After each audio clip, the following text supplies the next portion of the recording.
안녕하세요. 오늘도 사연 살롱을 찾아주셔서 감사합니다. 저는 서울에 살고 있는 30대 중반의 여성이에요. 저는 얼마 전 이혼을 하고 엄마와 함께 오순도순 살고 있어요. 근처에는 이모네도 있어서 이종 사촌들과도 왕래가 잦아 위로도 많이 받으며 외롭지 않게 지내고 있죠. 아빠는 제가 초등학생 때 돌아가셨고 엄마는 재혼을 하지 않고 이모와 함께 작은 사업을 하며 저를 키우는 걸 당신 인생 전체라고 생각하셨어요. 이모와 엄마는 화장품 관련 사업을 하고 계세요. 규모가 크지는 않지만 아주 탄탄하게 잘 운영되고 있어요. 제가 어릴 때에는 두 분이 번갈아 가며 해외에 나가서 많은 종류의 화장품을 구입해가지고 오시곤 했어요. 지금은 우리나라 화장품이 전 세계적으로 알아주지만 제가 어릴 때는 지금보다는 인지도가 낮았거든요. 엄마는 다른 나라 것과 엄마 회사 제품을 비교 연구하며 좋은 제품을 만들기 위해 애를 쓰셨어요. 그 결과 지금은 어디에 내놓아도 손색이 없는 제품들을 만들게 되었죠. 저는 그런 엄마와 이모가 늘 자랑스러웠어요. 하지만 가족의 도움으로 사회생활을 시작하고 싶지는 않아서 제 힘으로 다른 회사에 취직해서 다녔죠. 그러다가 남편도 만났고요. 저는 남편과 이혼을 하면서 엄마 회사에서 일을 하게 됐어요. 그 남편이라는 작자가 어땠냐 하면 두 분의 회사가 자기 앞으로 넘어온다며 거짓말하고 다녔거든요. 그러다가 걸려서 저와 완전히 갈라선 거고요. 남편 놈이 어떤 짓을 했는지 지금부터 이야기해 볼게요. 저는 남편을 대학 동창 모임에서 만났어요. 학교 다닐 때에는 남편하고 별로 친하지 않아서 얼굴만 서로 아는 정도였는데 세월이 흐르고 다시 만나니 그럼에도 반갑게 인사하게 되더라고요. 남편은 제가 2학년 때 군대 갔다 와서 복학했고 저보다 2살 많았어요. 저는 학교 다닐 때 복학한 선배들이 어렵기도 하고 저랑은 안 맞는 것 같아서 어울린 적이 없었어요. 그러니 저나 남편은 서로에 대해 아는 게 별로 없었어요. 그럼에도 남편은 10여 년 만에 다시 만난 제게 꽤 관심을 보였고 저도 그동안 사회생활을 하며 인간관계를 맺는데 전보다는 익숙해진 것도 있어서 표면상으로나마 친하게 지냈죠. 저는 적당히 이야기나 하다가 관계에 선을 그으려고 했는데 남편은 꽤나 저한테 적극적이었고 결국 저는 그런 남편의 모습에 호감을 느끼고 사귀게 되었어요. 그때만 해도 저는 남편이 저와 여러 면에서 취향이 비슷한 줄 알았거든요. 근데 알고 보니 그건 전부 남편이 제 취향을 조사해서 일부러 비슷하게 맞춘 거였더라고요. 이 인간은 적당히 먹고 살만한 집 여자랑 결혼해서 평생 편하게 사는 게 목표였는데 재수가 없으려니까 제가 남편 레이더에 걸려든 거였고요.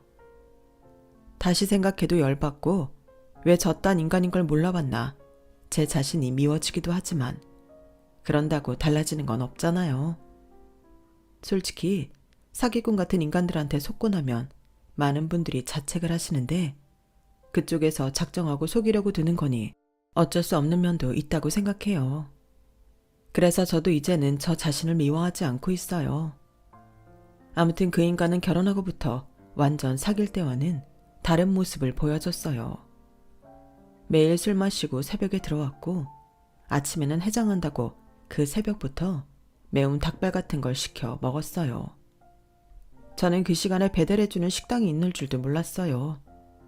배달앱을 이용해도 한 달에 한두 번 점심 정도에나 주문해봤으니까요.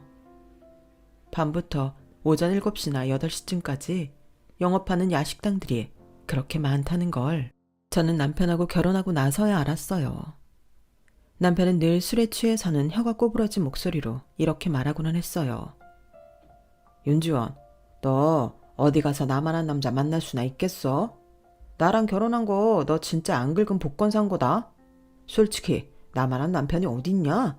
아무리 요새 결혼 늦게 하는 추세라고 해도 여자 30 넘으면 그건 좀 아니잖아. 근데 내가 딱 나타난 거야. 너처럼 나이만 먹고 할 줄 아는 것도 없는 여자한테 말이야. 나는 너 아니어도 더 어린 애랑 결혼할 수 있었다. 내가 다 너 불쌍해서 결혼해준 거다. 희생정신 발휘한 거라고. 좋은 말도 자꾸 들으면 짜증난다는데 이건 허구한 날 기분 나쁠 만만 해대는데 참는 데에도 한계가 있었죠. 누가 희생정신 발휘하래. 내가 결혼해달라고 매달린 것도 아니고 오빠가 나한테 들이대놓고 이제 와서 왜 맨날 사람 우습게 만들어? 술 먹고 들어와서는 할 말 없으니까 이러는 거야 뭐야? 나는 오빠 이런 사람인 줄은 정말 꿈에도 몰랐어. 내가 열받아도 남편이니까 진심 어린 충고하는데 진짜 이렇게 살지 마. 인생 이렇게 막 사는 거 아니야. 야, 네가 뭔데 내 인생의 즐거움을 하라 말아야, 어? 마누라 됐다고 바가지부터 굽는 거냐? 이게 아주 신혼초부터 할 짓이 없어서 남편한테 잔소리 나고 말이야. 그럼 오빠는 왜 나한테 이렇게 막말하는데 신혼초부터 왜 이래? 오빠 이런 사람이라는 거 정말 너무 충격적이고 실망이야. 아니, 매일 술 마시고 새벽에 들어와 해장한다고 배달 주문하는 남편한테 아무 말 안 하는 아내가 더 이상한 거 아닌가요? 남편은 제가 하는 말은 전부 고깝게 들었고 저를 무시하는 말들도 심해져서 사이가 점점 나빠졌어요. 게다가 정말 시댁은 집안이 어떻게 된 집안인지 참 이상하더군요. 남편은 어쩌다 술 안 마시고 일찍 오면 자기 또래 사촌들을 집으로 불러 모아서 그때부터 술판을 벌였는데요. 그 나이에 한 명도 제대로 된 직장에 다니는 사람이 없더라고요. 3명 정도가 고정 멤버로 오고 한두 명이 가끔 오곤 했거든요. 어쩌다 오는 2명은 직장이 있어서 그런지 좀 어울리는 척만 하다가 갔어요. 저한테 실례 많았다, 미안하다, 그러고 돌아갔는데 고정 멤버 셋은 정말 진상도 그런 진상들이 없었어요. 아무튼 남편하고 그 사촌들은 누가 들어도 한심한 소리들만 했어요. 아, 나 진짜 이번에 주식 잘못 물려서 완전 거지야. 마누라한테 쫓겨나서 PC방에서 자잖아. 니네 집에서 자고 가도 되지? 그래, 오늘은 자고 가. 근데 너 진짜 주식 소질 없는 거 아니야? 다른 거 찾아봐.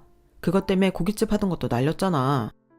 남편은 저한테 아무런 상의도 하지 않고 사촌더러 자고 가라고 했고 저는 그 말을 듣고 혼자 속으로 화를 삭혀야만 했어요. 다른 사람들이라고 다르지 않았어요. 행시를 준비한다고 아내가 벌어다주는 돈으로 먹고 살면서 정작 공부는 안 하고 남편이 술 마시자고 하면 바로 오는 사람도 있었고 맨날 할 일 없이 있다가 가끔 물류센터에 알바 나가는 사람도 있었고요. 그 사람들은 제 남편을 엄청 부러워하더군요. 죄식이 이 자식 아주 얼굴이 폈어. 결혼하니까 좋냐? 네 마누라는 말도 없고 조용하니 좋을만하네. 우리 마누라는 말도 마라. 그 옆에 내 때문에 집에 있기가 싫어. 그런 말 마라. 니네 있을 때만 얌전한 척해. 진짜 바가지도 이런 바가지가 없어. 사람 돌겠다니까. 남편이나 같이 모이는 사촌들이나 한결같이 자기 잘못은 생각 못하고 상대만 안 좋게 보는 게 참 웃기더군요. 한 번은 퇴근 무렵부터 몸이 계속 안 좋아서 약 먹고 혼자 누워있는데 남편이 8시쯤 왔더라고요. 그리고 어김없이 지 사촌들에게 전화를 했고요. 남자 넷이 술 마시며 시끄럽게 떠들면서 보지도 않는 TV까지 큰 소리로 켜놓으니 머리가 막 울리더군요. 저는 결국 참지 못하고 거실로 나가 한마디 했어요. 죄송한데 오늘은 이만 가주시면 안 될까요? 제가 몸이 안 좋아서 약 먹고 자려는데 시끄러워서 도저히 잠을 잘 수가 없네요. 남자들 목소리에 TV 소리까지 섞여서 머리가 막 울리고요. 야, 네가 아프다고 애들 무안하게 이러면 어떡하냐? 아프면 아프다고 말을 했으면 됐잖아. 그러니까 지금 하잖아. 오빠가 빨리 보내. 나 이제 얌전한 척 안 하고 바가지 좀 긁어야겠어. 제 말에 움찔한 사촌들은 입을 딱 다물고 집을 나갔고 남편은 자기 손님들한테 무안을 줬다며 방방 뛰었어요. 윤지연, 너 진짜 남편을 물러보는구나. 어떻게 이런 식으로 애들을 내몰아. 네가 아픈 게 그렇게 대단해? 와, 이건 뭐 상전도 이런 상전이 없어. 아니, 와이프가 아프다고 하면 남편이 알아서 친구들 내보내고 날 걱정해줘야 정상 아니야? 이건 안에서 다 들리는 거 뻔히 알면서 흠잡지 못해 난리야. 아니, 나랑 연애할 때 김재식은 어디 간 거야? 그때 나랑 같이 영화 보고 감상 이야기하고 미술 전시회 가는 거 좋아하던 사람은 어디 있고 이렇게 맨날 술판에 쌍스러운 말만 하냐고. 사내 놈이 미술 전시회 진심으로 좋아서 가는 놈이 몇이나 되겠냐? 그거야 사귈 때니까 그런 거고 이제는 편하게 자연인으로 살아도 되는 거잖아. 결혼해서까지 너한테 맞춰서 영화 보러 쪼르르 다니고 카페 가서 오글거리게 커피에 케이크 먹고 그래야겠냐? 나는 이제 나답게 살고 싶다고. 그러니까 앞으로 내 사촌들한테 이래라 저래라 하지 마. 알았어? 쟤들은 나 어릴 때부터 영혼의 단짝들이라고. 와, 아내가 아프다는데도 자기 친한 사촌들 보냈다고 저런 말을 한다는 게 믿어지세요? 저는 너무 배신감을 느껴서 더 이상 아무 말도 생각나지 않았어요.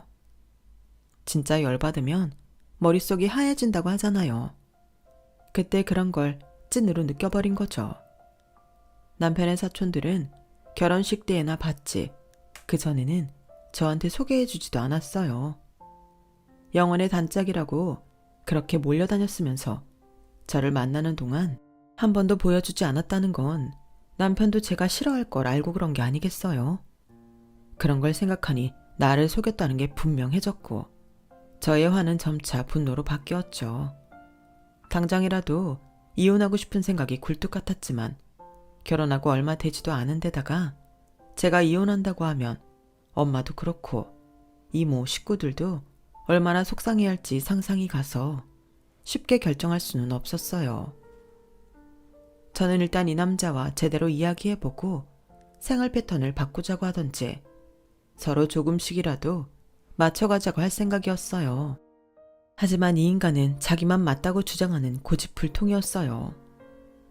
나는 이렇게 사는 게 정상이고 이게 편해. 그거 하나 이해해주지 못하는 게 마누라야? 난 술이 좋고 친구들이 좋고 무엇보다 내 사촌들이 좋아. 아니, 사람이 자기 하고 싶은 것도 못하고 살면 왜 살아? 돈은 뭐하러 벌고 뭐하러 스트레스 견디며 회사를 다녀. 술 마시는 게 무조건 나쁘다는 게 아니고 이거는 거의 매일이잖아. 늦는 날 아니면 사촌들하고 집에서 술 파티고 거기다 하루 걸러 해장한다고 배달 주문시키고 한 달 생활비 절반은 오빠랑 그 사촌들 술 마시고 배달비야. 오빠, 솔직히 이 정도면 알코올 중독 수준 아니야? 야, 뭐가 어쩌고 저째? 알코올 중독? 너 말 다 했어? 알코올 중독인 사람이 이렇게 멀쩡한 거 봤냐? 너 아주 사람 이상하게 만든다. 가만히 있는 사람 잡겠어. 내가 알코올 중독이라니? 넌 어떻게 남편한테 그런 말을 하냐? 아주 악담을 퍼붓지 그래. 남도 안 하는 말을 하는 게 마누라야? 너 내 사촌들 오는 거 같고 내가 뭐라고 하지 말라고 했지? 너는 나가서 네 친구들 안 만나냐? 네 친구들 만나면 다른 사람 흉 안 보고 살아? 다 그렇게 사는 거야.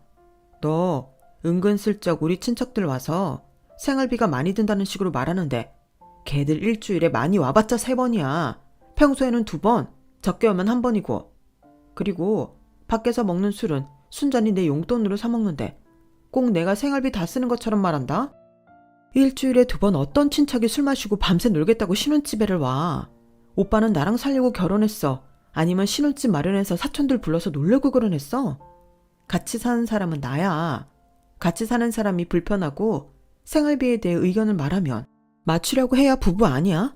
내 친구들 말하는데 내가 친구들 데려와서 오빠처럼 그렇게 놀았어? 자꾸 오빠 기준만 주장하지 말고 서로 배려 좀 하자고. 배려란다. 얘 진짜 웃기네. 넌 무슨 가족 간에 그런 걸 따져. 아, 정말 잔소리도 한두 번이지. 그럼 너도 네 친구 데려와. 밤새서 놀아. 그런 말이 아니잖아. 아니, 그리고 오빠 사촌들은 어떻게 매일 와서 얻어먹기만 하고 가? 한 번도 자기들이 뭘 사오거나 음식 시킬 때 돈 내는 걸 본 적이 없어. 방에 있다고 모르는 줄 알아? 맨날 오빠 휴대폰으로 계산되는 거 알아. 나랑 오빠가 배달앱에 같이 등록한 생활비 카드로 쓰잖아. 넌 친척들 와서 밥 먹는 걸 밥값 내라고 해? 이게 그냥 와서 좀 놀다가 밥 먹고 가는 수준이 아니잖아. 야, 그럼 직장 생활하는 사람이 돈 내야지. 일정한 수입도 없는 애들한테 매정하게 오늘은 네가 내고 다음에는 제가 내고 그래야겠냐? 오빠 진짜 나랑 우리 집 생각은 하나도 안 하고 오빠 사촌들만 생각할 거야?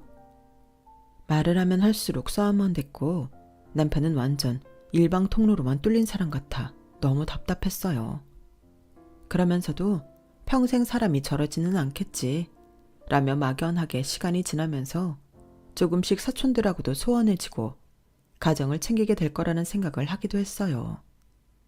왜냐하면 그게 정상이니까요. 다들 그렇게 생각하지 않겠어요? 사촌들도 평생 저렇게 놀고 먹고 살지는 않을 거고, 와이프 있는 사람은 제대로 돈벌이를 하는 날이 오면 바빠지니 못 만나게 될 거고, 다른 사람들도 취직을 하려니 했죠. 그러다가 제가 회사에서 정말 바빠지게 됐어요. 저희 팀이 맡은 프로젝트가 꼭 통과돼야만 했거든요. 그러다 보니 야근을 하고도 집에 일거리를 가지고 와야 할 때가 있었는데, 남편하고 그 사촌들이 그날따라 더 심하게 떠들고 사람을 짜증나게 해서 일거리를 들고 도로 회사로 가버렸어요. 그 후로 저는 회사에서 밤을 새우는 한이 있어도 집에는 절대 일을 갖고 가지 않았어요. 차라리 그게 속 편하더라고요. 남편하고 사촌들 술 마시고 떠들고 말도 안 되는 소리나 하는 걸 듣는 것보다 100배 나았어요. 근데 아내한테 쫓겨나서 PC방 전전한다던 사촌이 아내 몰래 사채를 썼다가 갚지 못하고 걸려서 이혼이 코앞이라는 말을 들었어요. 저는 혹시 남편이 그 사람을 집에 들일까봐 걱정이 됐어요. 오빠, 그 남식이라는 사촌 이혼한다며? 그 사람 갈 데 없다고 막 집에 들이고 하면 안 돼? 그러자 남편은 안색을 싹 바꾸더니 저를 노려봤어요. 너 내 사촌은 뭐 시댁 식구로 치지도 않는다는 거냐? 어디서 이름을 함부로 불러? 그리고 그 사람? 와, 진짜 너 해도 해도 너무한다. 남식이 영식이 정식이 와도 너 제대로 인사 한 번을 안 하는 거 나 다 눈 감았는데 이제는 아주 무슨 거렁뱅이 취급을 하려고 드네? 와서 술 심부름 한 번 한 적 없으면서 뭐가 어쩌고 저째? 아니, 내가 왜 오빠랑 사촌들 술 먹는데 술 심부름을 해야 돼? 오빠는 오빠 와이프가 옆에서 술 심부름이나 하면 좋겠어? 안 될 건 또 뭐냐고. 그리고 내가 걔를 집에 부르든 데리고 나가든 신경 꺼라. 내가 알아서 할 테니까 명령하지 말라고. 이런 말조차 명령이라며 저를 윽박지르기만 하니 저는 일상의 모든 게 스트레스가 됐고 불면증에 위궤양까지 생겨서 계속 고생이었어요. 거기에 시댁은 제가 아버지가 없이 엄마 밑에서 컸다고, 걸핏하면 애비 없이 커서 뭘 모른다며 저를 무시했어요.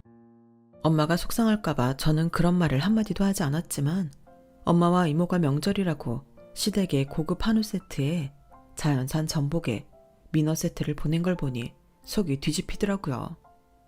이런 걸 줄만한 사람들이 아닌데 저 때문에 이렇게 고개를 숙이셔야 하나? 너무 속상했어요. 시댁은 그런 걸 받고도 고맙다는 말 한마디 안 하고 저희 친정에는 아무것도 보내지 않았어요. 그럼에도 엄마는 남편한테 새 차를 뽑아주려고 하더라고요. 아니야 엄마, 그러지 마. 오빠 차 산 거 1년도 안 됐대. 그러니까 절대 사주지 마. 알았지? 엄마가 하나밖에 없는 사위 잘해주고 싶어서 그러는데 왜 그렇게 못하게 해? 왜? 무슨 일 있어?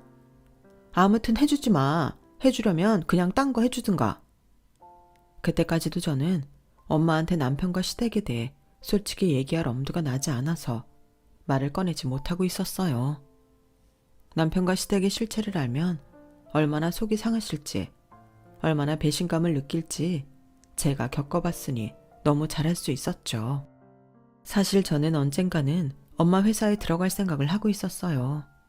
아직은 때가 아닌 것 같았고 또 더 큰 회사에서 일을 하면 나중에 분명 엄마 회사에 도움이 될 것 같아서 배운다는 심정을 갖고 일을 하고 있었어요. 제가 엄마한테 남편 차 사주지 말라고 하니 엄마는 저와 남편 사이가 좋지 못하다는 걸 눈치채셨던 것 같아요. 저한테는 알리지 않고 남편을 불러서 호텔 레스토랑에서 코스 요리를 사주고 백화점에 가서 비싼 시계를 사주셨더라고요. 그래놓고 남편과 헤어지고 나서 저한테 연락을 하셨어요. 오늘 내가 김서방 밥도 사 먹이고 요즘 젊은 남자들 좋아하는 시계도 선물했으니 너한테도 잘할 거다. 엄마, 돈 아깝게 왜 그랬어? 그러지 말지. 진짜 돈 아깝다. 돈 아깝게 뭐가 아까워. 나는 너만 잘 살면 괜찮아. 우리 딸한테만 잘하면 나는 더한 것도 해줄 수 있어. 저는 정말 속이 터지는 것 같았지만 결혼한 지 몇 달 안 돼서 속았다는 말은 못하겠어서 알겠다고만 했어요. 남편은 엄마가 사준 시계를 차고서는 얼굴이 아주 해볼쭉해졌더라고요. 야, 니네 친정 그 회사 엄청 작은 데 아니냐? 근데 매출은 괜찮아? 장모님 나한테 이런 거 해주시는 거 보면 꽤 버는 것 같은데? 같은 말이라도 그렇게밖에 표현을 못해?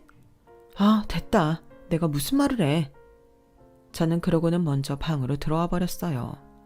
근데 이 인간이 그 후에 저희 엄마 회사에 대해서 자세히 알아본 모양이더라고요. 야, 지원아, 니네 엄마 회사 작은 게 아니네. 장모님이 대표고 이모님이 이사해. 화장품 종류도 꽤 되네. 회사 여직원들한테 물어보니까 이 브랜드 다 알더라. 그걸 이제야 알았다니 유감이네. 저는 빈정거리면서 짧게 대답하고는 더 이상 대화를 하지 않았어요. 엄마 회사를 무시하고 쳐주지도 않더니 탄탄하고 괜찮다는 걸 알더니 노골적으로 회사 얘기를 하는 게 너무 역겹고 짜증이 났어요. 그런데 얼마 안 가서 남편이라는 놈이 어처구니 없는 짓을 하고 다닌다는 걸 알게 됐어요. 자기 사촌들은 물론이고 동창들한테도 자기가 땡땡땡 코스메틱의 후계자라며 거드름을 핀다는 거였어요. 심지어 명함까지 팠다네요. 저는 그걸 친한 동창한테 전해 들었는데 사촌들도 저를 보는 눈빛이 달라졌길래 슬쩍 떠보았죠. 아니 재수씨, 아니 형수님이라고 할까요? 나름 기업가 집안이었네. 아니 우리는 그저 그런 영세업체인 줄 알았지. 제식이 진짜 로또 맞았네. 갑자기 남편이 자기가 긁지 않는 복권이라고 표현했던 게 떠올랐어요. 이 인간들은 이런 식으로밖에 사람을 평가할 줄 모르는구나 싶었고 진짜 남편한테서 정이 떨어지는 기분이었어요. 그런데 진짜 황당했던 건 그날 밤에 남편이 처음 보는 외제차를 끌고 집에 온 거였어요. 새 차를 뽑은 거죠. 그것도 저희 생활비 카드로요. 이게 지금 뭐 하는 짓이야? 차를 뽑아? 지금 타는 차도 1년밖에 안 됐다며. 그리고 왜 이렇게 비싼 차를 그것도 생활비 카드로 뽑아? 지원아, 나는 네 이름으로 된 카드로 생활비 카드 하자고 할 때 끽해야 몇백에 한도인 줄 알았는데 이게 웬일이니? 아, 모자라는 건 통장에서 인출해서 직접 지불했어. 그러니까 이번 달 생활비 쓸 거는 내 카드로 해. 카드 줄게. 와, 진짜 미쳤구나. 당장 물리고 와. 아니면 나 가만히 안 있어. 그러자 남편은 정색을 하며 절대 안 된다는 거였어요. 야, 내가 이래봬도 땡땡땡 코스메틱 후계자인데 어떻게 다른 월급쟁이들하고 같은 차를 끌고 다니라고 해. 사람은 자기 위치에 걸맞게 살아야 되는 거야. 그런 거 보면 너도 참 너다. 니네 친정 그렇게 돈 있는데 왜 이렇게 하고 다니는 거야. 그러니까 나도 착각해서 널 구멍가게 딸 취급했잖아. 누가 무슨 후계자라는 거야. 오빠가? 오빠가 우리 엄마 회사 후계자라고? 와, 진짜 떡 줄 사람 생각도 안 하는데 김칫국부터 마신다더니 기가 막혀서 말이 안 나오네. 웃기지 마. 그 회사에 이미 우리 이종사촌 오빠도 있어. 그런데 오빠처럼 화장품에 대해 하나도 모르는 사람이 어떻게 그 일을 한다고 해? 나 네 남편이잖아. 남편이면 웬만한 이사 자리는 줘야지. 너도 그 회사 들어갈 거 다 알아. 그래서 지금도 대기업 홍보팀에서 홍보 배우고 있다는 것도 안다고. 아무튼 나는 땡땡땡 코스메틱 후계자에 어울리게 하고 다닐 거니까 그런 줄 알아. 아 맞다. 그 회사에 남식이랑 정식이 자리 좀 알아봐. 가족 좋다는 게 뭐냐? 이럴 때 돈도 벌게 해주고 번듯한 자리 하나는 해줘야지. 그 말을 듣는 순간 저는 그동안 참았던 화가 폭발했고 남편 멱살을 붙잡고 현관 밖으로 밀어버렸어요. 방심하고 있던 남편은 눈 깜짝할 새에 밖으로 밀려서 뒤로 나자빠졌고요. 야, 너 당장 그 차 도로 물리고 와. 아니면 너 진짜 뜨거운 맛 보게 해줄 테니까. 그렇게 그 차가 사고 싶으면 네 돈으로 사라고, 이 거지 같은 자식아. 야, 네가 지금 나를 쳤어? 이게 마누라가 남편한테 할 짓이야? 그리고 왜 차를 물려? 내가 지금까지도 니네 회사 그렇게 잘 되는 줄 모르고 속고 살았는데 그것만도 열받는데 이 정도도 못 해준다고? 와, 나 진짜 나 이거 그냥 못 넘어가. 경찰 불러. 여기요. 누가 112 신고 좀 해주세요. 그래, 어디 시끄럽게 굴어봐. 나는 너 사기죄로 유치장 쳐넣을 거야. 너 우리 엄마 회사 명함 파서 네가 임원인 척하고 다닌다며? 나는 듣는 기가 없는 줄 알아? 우리 엄마한테 전화 한 번 한 적도 없고 너나 니네 집안 인간들이나 똑같이 우리 친정 우습게 봤으면서 이제 와서 뭐가 어쩌고 저째? 네가 나 신고하면 나는 네가 지금까지 어떻게 살았는지 이 아파트에 쫙 다 알려버릴 테니까 그런 줄 알아. 제가 큰 소리로 고래고래 소리를 지르며 막 화를 내자 남편은 나를 무슨 귀신 보듯 쳐다보더라고요. 그도 그럴게 제가 여지껏 이렇게 화내는 걸 본 적이 없었거든요. 아무리 속상해도 최대한 목소리 낮춰서 이야기하려고 했고 이렇게까지 악에 바친 적은 없었으니까요. 남편은 그제야 제가 장난하는 게 아니라는 걸 깨달았는지 자리에서 일어나 다소곳하게 변했어요. 지원아, 진정해봐. 그 명함은 나도 어차피 장모님 회사 들어갈 테니 조금 일찍 맞는 것뿐이야. 내가 뭐 다른 뜻이 있어서 그랬겠어? 나도 지금 회사 다니는 거 너무 힘들고 짜증난다고. 미래도 없이 남들 좋은 일만 시키면서 내 에너지 다 뺏기는 건데 장모님 사업이라면 얘기가 다르잖아. 결국 우리 거가 되는 건데 안 그래? 야, 이 미친놈아. 누가 매일 너처럼 술 먹는 알코올 중독자를 뽑냐? 우리 엄마가 무슨 호구인 줄 알아? 이모는 뭐 이사라는 직책 장식으로 달고 있는 줄 알고 화장품 사업에 화도 모르는 게 어디서 남의 사업 우습게 보고 망치려 들어. 망치다니 그건 아니지. 나는 이게 다 장모님 사업 더 크게 키우고 잘해보려고 그러는 거지. 야, 생활비 털어서 외제차 사고 가짜 명함 뿌리고 다니는 게 잘하는 거야? 자꾸 그것만 갖고 걸고 넘어지지 말고 내 사회 경력을 보라고. 나 그동안 회사 다닌 거 있잖아. 너 회사 얘기하니 나도 한마디 할게.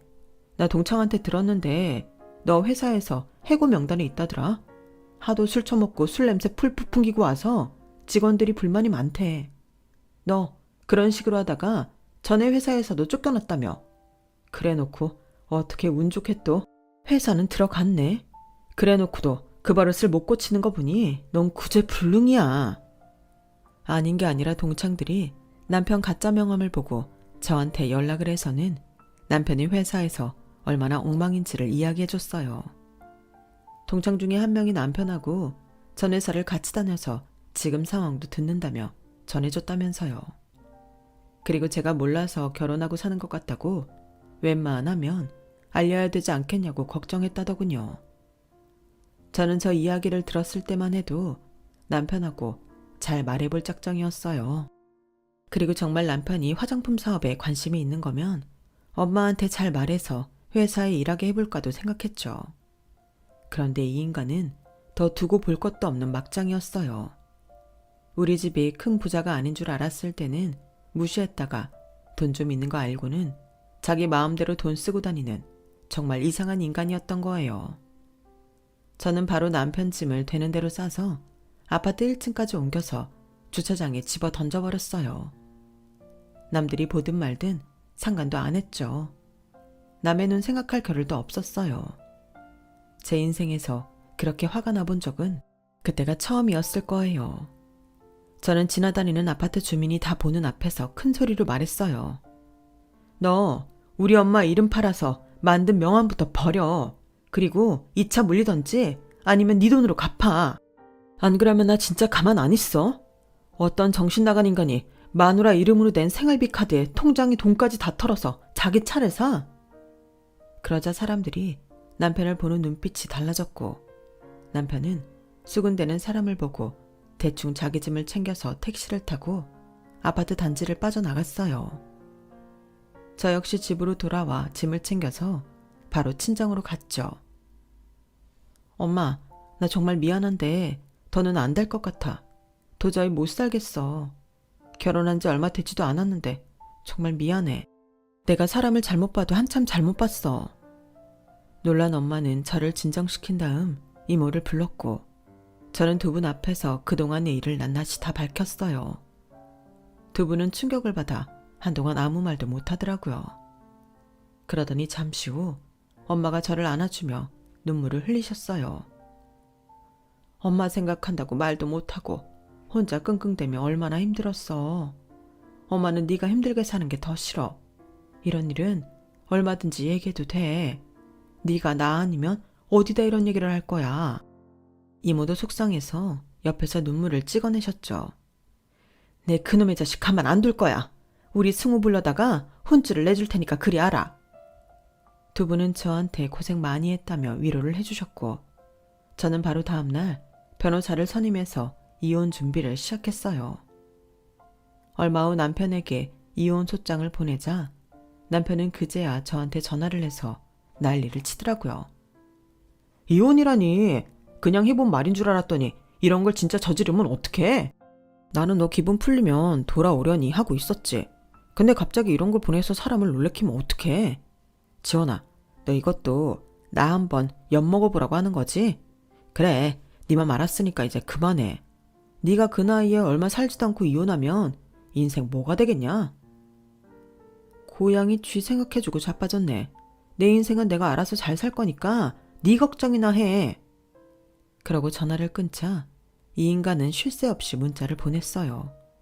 이혼은 안 된다는 둥, 다시 생각해보라는 둥, 앞으로 잘해보자는 둥, 씨알도 안 먹힌 말들이었어요. 너란 인간 여태까지 한 게 있는데 네가 무슨 말을 한들 그 말을 믿겠니? 너는 그냥 딱 네 수준에 맞는 사촌들하고 맨날 술이나 퍼먹고 살아. 나보다도 네 사촌들 먼저 챙기던 놈이 너야. 나 진짜 니네 기분 나쁜 집안 식구들 다시는 만나고 싶지 않아. 니네 엄마 아빠도 우리 집 우습게 알고 나 얼마나 무시했는데 너는 그래도 잘 살아보려고 했던 나의 진심을 무시했고 동창들 중에서도 너 어떤 인간인지 알만한 사람은 이제 다 알아. 네가 전에 다니던 회사에서 어땠는지 다 알려줬거든. 그러니까 앞으로 너 동창에 발도 못 붙일걸? 만약 네가 나와도 나부터 가만히 안 있을 거니까 그런 줄 알아. 그러자 남편은 이제 제가 다니던 회사 앞까지 찾아와서 이혼은 안 된다며 아주 땡깡을 피웠어요. 지원아, 제발 나 한 번만 더 믿어봐. 나 전에 회사에서 뭐 어땠다고 했는데 그런 게 모함일 거라는 생각은 안 해봤어? 너도 회사에서 질투하는 사람들 있을 거 아니야. 그런 사람들 뒤에서 얼마나 무섭게 뒷담화하는데 내가 그런 거에 당했을 거라는 생각은 못해? 진짜 이러지 말고 다시 한번 생각해봐. 너도 회사에서 이혼녀로 소문나는 거 싫을 거 아니야. 남편이 회사까지 쫓아와서 이혼 문제로 다투는 거 지금도 다 보는데 누가 너를 좋게 보겠어.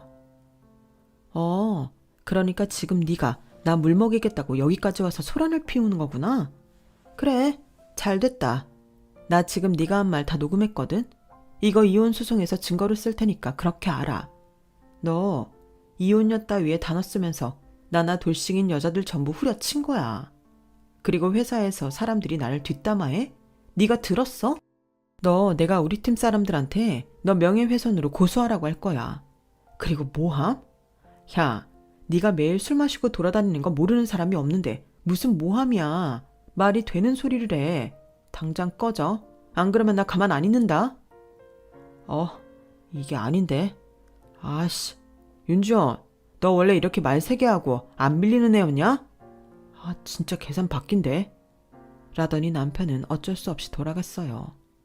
한마디로 저를 공개적으로 압박하면 제가 별말 못하고 자기한테 끌려갈 줄 알았는데 그게 아니니 당황한 거죠. 저는 너무 열이 받아서 사무실에 들어와도 한동안 아무 일도 할 수가 없었어요. 그러더니 이제는 뻔뻔하게 저희 친정까지 찾아와서 무릎 꿇고 다시 생각해달라며 엄마한테까지 사정하더군요. 장모님, 저희 이혼 못해요. 결혼한 지 얼마나 됐다고 이혼을 합니까? 결혼이라는 게 쉬운 일도 아닌데 이혼을 장난처럼 말하는 건 아니죠. 장모님이라도 옆에서 지원이 마음 잡아주세요. 지금부터가 결혼 생활 시작인 거잖아요. 6개월도 안 살고 이혼이라는 게 말이 됩니까?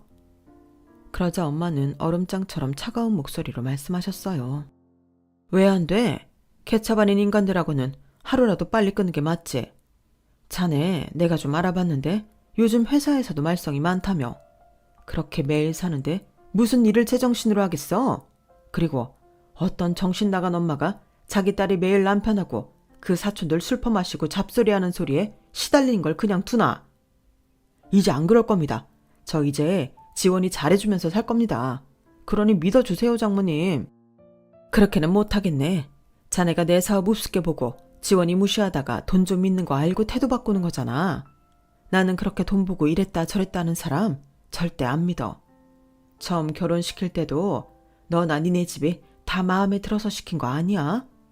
지원이가 좋아하는 사람이니까 집안이 좀 빠지고 우리 딸보다 못한 회사 다녀도 인생에 그런 게 전부가 아니라는 마음으로 허락한 거야. 그런데 이거는 뭐 오히려 지들이 우리 딸을 우습게 알고 말이야. 더는 자네랑 할 얘기 없으니 당장 돌아가. 아니요, 저 못 갑니다. 용서해 주시고 지원이랑 다시 살라고 할 때까지 저 절대 못 가요. 그러자 엄마가 어디론가 전화를 하셨어요. 나야 승호랑 같이 좀 와. 다른 애들도 데려오면 좋고. 엄마는 이모한테 전화를 하셔서 이종 사촌 오빠와 언니들을 부른 거였어요. 잠시 후 이모 가족이 도착했고 승호 오빠가 남편 멱살을 잡으며 이렇게 세우자 남편은 말 그대로 다리를 바들바들 떨었어요. 그도 그럴 게 승호 오빠가 덩치도 좋고 학기도 유단자여서 정말 포스가 무서웠거든요. 너 진짜 혼나고 싶냐? 위조 명함으로 사기친 것도 모자라서 이제는 여기까지 와서 행패야. 안 나가면 진짜 너 후회하게 해줄 테니까 좋게 말할 때 나가. 언니들은 저를 데리고 방으로 들어와서 위로해줬고 거실에는 엄마와 이모 그리고 승우 오빠가 남편을 혼냈어요. 이런 썩을 자식, 감히 우리 조카를 결혼하자마자 그렇게 힘들게 만들어? 너 나한테 오늘 정말 죽어볼래?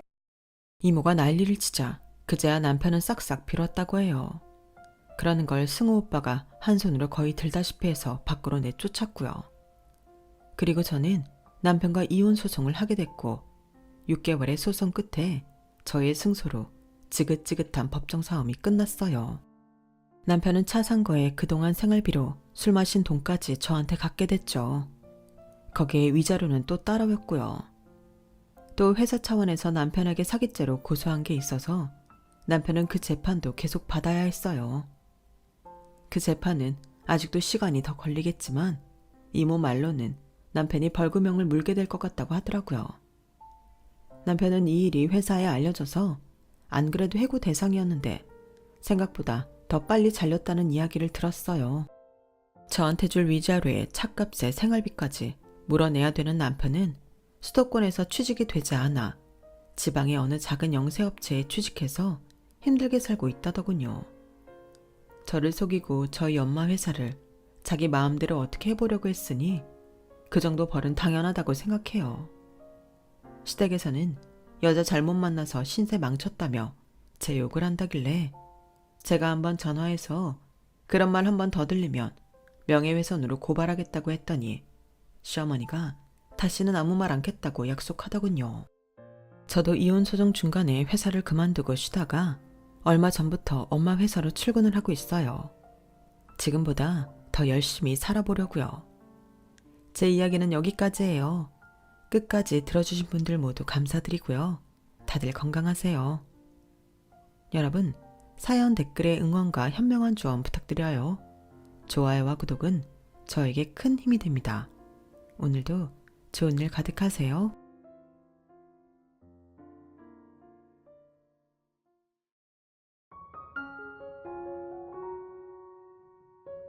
안녕하세요. 오늘도 사연 살롱을 찾아주셔서 감사합니다.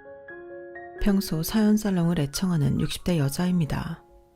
저도 나이가 있다 보니 나름 파란만장한 삶을 살았다고 생각하는데 여기 소개되는 사연을 들어보니 세상엔 참 별의 별일이 다 있는 것 같네요. 하지만 다들 어찌나 현명하게 세상을 잘 살아가는지 저도 많은 것을 느끼고 배운답니다. 그리고 제 인생을 바꿔준 악인과 귀인이 있어 저도 사연을 한번 써보게 되었는데요. 별로 솜씨는 없겠지만 부디 끝까지 제 이야기를 들어주셨으면 좋겠습니다. 저는 남편과 20살에 만났어요. 저는 당시 미혼모였던 친정엄마와 둘이 살고 있었는데 남편과 만나고 1년 뒤 지금의 첫째 아들이 생겨 결혼을 서두르게 되었죠. 그리고 그 뒤로는 엄청난 시집살이가 저를 기다리고 있었는데 무슨 심술인지 당신 성에 차지 않는다며 저를 구박하면서 굳이 저를 옆에 끼고 살려고 하셨어요. 아마도 당신 마음대로 저를 부려먹으실 심상이셨겠죠. 그렇게 저는 시어머님이 돌아가시기 전까지 시댁에서 시집살이를 했어요. 저와 남편이 어려서 경제적인 이유가 있기도 했는데 시어머님은 저희가 어느 정도 돈을 모으고 저희 첫째가 5살이 넘었는데도 언감생심, 분가는 꿈도 꾸지 말라고 하셨죠. 그러니 어쩌겠어요. 저는 계속 시집살이를 할 수밖에 없었는데 지금이야 그런 시댁이 있다고 하면 며느리 입장에서는 난리가 날 일이었지만 저는 또 어쩔 수 없이 인고의 시간을 보내야 했죠. 저희 시어머니는 독하디 독한 분이셨거든요. 그리고 시어머니는 제 친정이 별 볼 일 없다며 저를 참 많이도 구박하셨는데요. 시어머니한테 들은 말 중에 가장 속상했던 말은 제가 남편 인생을 망쳤다는 거였어요. 저런 게 들러붙지만 않았어도 우리 성호 인생이 고속도로 4차선일 것을. 저것이 껌딱지마냥 달라붙어서 망해버렸어. 내가 죽 써서 개줬지. 저런 며느리를 보려고 내가 죽을 둥살둥 우리 성호를 키운 게 아닌데. 조상님. 시어머니는 그렇게 아무런 죄책감 없이 제 가슴에 비수를 꽂으셨어요. 그리고 저를 끝도 없이 미워하셨는데 제 나이 또래의 여자들이 그렇듯 저는 한마디도 하지 못하고 그 모진 시집살이를 묵묵히 견뎌야만 했죠. 제가 젊었을 때는 이혼은 정말 특수한 상황이 아닌 이상 생각도 못하는 거였거든요. 그리고 저는 홀로 계신 친정엄마 때문에도 이혼은 절대 하고 싶지 않았어요. 저희 친정엄마는 당신이 미혼모로 저를 낳아 키운 게 저에게 흠이 될까 항상 두려워하셨어요.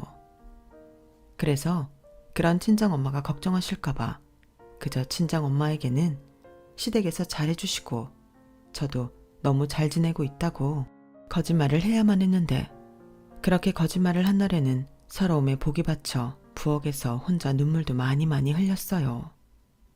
그러다 그런 모습을 저희 시아버님이 보셨던 모양이었어요. 그리고 그날 이후 시아버님은 저의 든든한 방패가 되어주셨는데요. 평소 시아버님은 제가 생부 얼굴도 모르고 살았다는 것에 많이 짠해하셨죠. 하지만 시어머니는 당신 남편이 저를 감싸는 걸 무척이나 싫어하셨어요. 그래서인지 저를 향한 구박도 점점 더 심해지셨는데 늘 똑같이 하던 빨래와 청소도 저를 혼내기 위한 구실로 삼으셨었죠. 넌 지금 이걸 청소라고 했냐? 어떻게 살림하는 여자가 청소를 이렇게 하냐? 내가 발로 해도 이것보다는 낫겠네. 넌 도대체 제대로 할 줄 아는 게 뭐냐? 네 엄마는 이런 것도 안 가르쳐주든? 그리고 너 아침에 한 빨래 꼬라지는 왜 그 모양이야? 내가 손으로 싹싹 비벼 빨라고 했냐 안 했냐? 아휴 진짜 뭐 하나 마음에 드는 구석이 있어야지. 어머니, 저는 어머님이 하라는 대로 했는데요. 뭐야? 너 지금 시애미 말에 토를 다는 거야? 그래서 뭐? 넌 지금 내가 괜한 트집을 잡는다 이거야 뭐야? 애비 없이 자라서 그런가? 위아래 경우도 모르고 진짜 저걸 어디다 써? 사실 시어머니는 그냥 저에게 화를 내기 위해 트집을 잡으시는 게 맞았어요.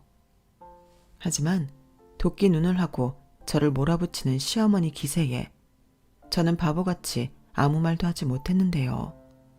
그러면 가만히 듣고 계시던 시아버님이 한 소리를 하곤 하셨죠. 거참 그만 좀 해. 당신은 왜 그렇게 쟤를 못 잡아먹어서 한달이야. 작은 애가 한 게 당신 마음에 안 들면 좋게 가르치면 될 일이지. 괜히 안 사돈 얘기까지 할 게 뭐가 있냐고. 애한테 상처인데 시어머니라는 사람이 그런 말을 그렇게 함부로 해. 여보, 당신이 왜 나서요? 당신이 그러면 얘가 나를 뭘로 보겠어요? 당신은 내 체면은 생각 안 해요? 내가 당신 때문에 얘가 더 싫은 거예요. 막말로 내가 틀린 말 한 거 없잖아요. 귀한 내 막내 아들, 애비도 없는 척에 덜컥 임신하는 바람에 발목 잡혔는데 내가 이 정도도 못해요? 나 화병 나서 자리에 눕는 거 보고 싶어요. 사람 참 심보 좀 좋게 가지지. 그러다 자네가 벌받아. 제가 우리 집 시집 와서 얼마나 마음고생이 심한데 당신 아들 귀하면 너의 딸 귀한 것도 알아야지. 나는 그딴 건 몰라요. 그런 말 할 거면 당신은 방이나 들어가서 당신 좋아하는 바둑 TV나 봐요. 사람 염장 지르지 말고. 아, 속 터져. 너는 거기서 뭐하고 서 있어? 빨리 청소랑 빨래 다시 안 하냐? 시어머니는 그렇게 기어코 다 된 청소와 빨래를 저에게 다시 시켰어요. 그리고 저는 차라리 시어머니랑 있는 것보다 혼자 일하는 게 낫겠다는 마음으로 몸을 움직였는데요. 그렇게 고단한 하루를 보낸 밤이면 남편은 늘 저에게 미안하다고 하며 제 어깨와 팔을 주물러줬어요. 남편은 시아버님을 닮아 굉장히 바르고 성품이 다정한 사람이었거든요. 그리고 첫째 아들 역시 지 아빠를 빼다 박았는데 어찌나 똘똘하고 살가운지 힘든 줄도 모르고 키웠을 정도인데 거기에 얼마나 영특한지 시키지도 않았는데 할머니 할아버지한테도 참 잘했어요. 그렇게 스스로 노력해 조부모님의 사랑을 독차지했죠. 시부모님도 저희 아들을 무척이나 사랑해 주셨고요. 그도 그럴 게 저희 아들은 시부모님이 처음 본 손자였거든요. 그 손주를 낳은 저는 그렇게 꼴보기 싫어하면서도 손자가 하는 말에는 깜빡 죽었는데 그걸 또 눈에 가시처럼 보는 이가 있었어요. 그 사람은 바로 저보다 3년 빨리 시집을 온 손이 형님이셨는데요. 아주버님과 형님은 아이를 갖기 위해 참 많은 노력을 했음에도 아이를 갖지 못했어요. 형님은 시어머님이 바라던 며느리로 저와는 달리 사랑을 많이 받았지만 딱 한 가지 아이를 낳지 못해 그 부분을 아쉬워하셨죠. 그런데 본의 아니게 제가 첫 손자를 낳고 부모님이 제 아들을 좋아하시니 형님은 저를 경계하고 멀리하시려 하셨어요. 이러니 저러니 해도 전 홀로 외로운 싸움을 해야 했던 거죠. 남편과 시아버님 빼고는 제 편이 없었으니까요. 그렇게 결혼하고 6년이 지났어요. 시어머님은 시장에 다녀오시다 교통사고를 당하셔서 크게 다치셨고 저는 그런 시어머니 병간호를 하게 되었는데 아무래도 제 손을 빌려 모든 것을 해결해야 했던 시어머니는 모든 게 다 당신 마음에 들지 않으셨나 봐요. 몸이 불편하니 늘 짜증과 화가 나 계셨고 시아버님은 그런 시어머니를 보기 힘들어 하셨는데 그러면서 항상 저에게 시어머니 병수발까지 들게 해서 미안하다고 하셨죠. 이제 와서 고백하자면 저도 그때는 시아버님을 봐서 시어머니 병간호를 했어요. 저 싫다고 하는 사람, 수발 들고 싶은 사람은 아무도 없잖아요. 그렇게 제가 며느리로서 싫은 것도 참고 1년 정도 정성을 쏟으니 시어머님도 어느 정도는 건강을 회복하셔서 당신 스스로 일상생활을 하실 수 있게 되셨고 그 1년은 참 많은 것을 바꿔놓았는데요. 그렇게 예뻐하는 첫째 며느리는 얼굴 한번 보이지 않고 그저 돈 필요할 때나 그것도 시아버님만 홀랑 보고 가버리니 그렇게 차별하며 예뻐하던 큰 며느리에게 서운한 마음이 드셨던 것 같아요. 거기에 참 아이러니하게도 몸 불편한 당신 옆에는 싫어 죽겠는 저만 있었으니 그제야 저한테 마음을 여시더군요. 예, 동차냄이야. 네, 어머니, 뭐 필요한 거 있으세요? 아니면 뭐 불편하신 거라도. 아니, 이제 와서 이런 말 하는 게 참 우스운 거 아는데 그동안 많이 미안했다. 내가 너한테 잘못한 게 많지? 그래서 네 시아버지 말처럼 내가 벌을 받나 싶다. 어머니, 무슨 말씀을 그렇게 하세요. 그래도 이만한 게 어디냐고 병원에서 그랬잖아요. 그거야 그 사람들 생각이고 나는 좀 다르다. 사람이 한번 아파 보니까 세상이 달리 보이는 것 같아. 정신도 바짝 드는 것 같고. 그래서 이제야 네가 얼마나 나한테 고마운 사람인지 알겠다. 시어머니는 그날 저에게 처음으로 인자한 미소를 보여주셨어요. 저는 항상 시어머니의 무서운 얼굴만 봐서 어쩐지 좀 어색했지만 그렇게 예쁜 미소를 갖고 계신 줄은 그날 처음 알았죠. 그리고 그날 이후 모든 것이 변했는데요. 시어머니는 저를 남편이랑 똑같이 위해 주셨어요. 고맙다는 말씀도 자주 하시고 제가 힘들까봐 당신이 할 수 있는 것들은 스스로 하시려고 하셨는데 참 세상은 얄궂게도 이제야 시어머니와 정도 쌓고 잘 지내려 하니 곧장 불행이 찾아왔어요. 시어머니는 사고 후유증과 합병증으로 고생을 하시다 건강이 호전된 이후 3년 만에 세상을 떠나셨거든요. 그때 저희 둘째 아들이 새돌이 지났을 무렵이었는데 시어머니의 장례식 날 얼마나 울었는지 몰라요. 미운 정도 정이라고 저한테 시어머니의 존재가 생각했던 것보다 컸다는 걸 알았죠. 그렇게 시어머님 장례를 치르고 시아버님은 당신 고향으로 가시겠다고 하셨어요. 그러면서 저희에게 늦게나마 살림을 따로 내주시겠다며 집을 마련해 주셨는데요. 저희 시댁은 시아버님이 젊었을 적 건축업을 크게 하셔서 일찍이 여유가 있던 집이었어요. 거기에 재개발 재건축 붐이 일면서 자산을 크게 불리셨는데 그 덕에 시부모님은 다른 사람들보다 조금 이른 나이인 50대부터 경제활동 없이도 충분한 생활이 가능하셨죠. 그러던 시아버님은 저희에게 30평대 아파트를 마련해 주시고 시어머니와 지내시던 집을 처분하시기로 결정하셨는데 그때 마침 사업이 힘들어진 큰형님 내외가 그 돈을 달라고 시아버님께 애원을 하셨어요. 아버지, 제가 이번에 하는 사업이 작은 문제만 없으면 진짜 크게 터질 사업이에요. 이번 한 번만 더 도와주시면 제가 큰 돈을 벌 수 있다니까요. 너도 양심이 있어라. 지난번에도 똑같은 이야기하고 돈 뜯어가더니 그 돈 갚을 생각도 안 하고 다시 도와달라고. 큰 돈을 벌 생각하지 말고 사업을 안정적으로 운용할 생각을 해야지. 됐다. 지난번에 빌려간 거 다 갚기 전에는 나한테 손 벌릴 생각 말아라. 아버님, 그러지 마시고 이번이 마지막이라고 생각하시고 좀 도와주세요. 이 정말 많이 노력해요. 그리고 제가 보기에도 이번 건은 분명히 될 일이고요. 어차피 이 집 팔아서 아버님 쓰실 데도 없으시잖아요. 큰아들 좀 도와주세요. 장남이잖아요. 나중에 아버님 모시고 도와줄 사람 저희 아닌가요? 나는 니들 도움받을 생각 눈꼽만큼도 없어. 괜한 헛수고하지 말고 돌아가. 싫어요.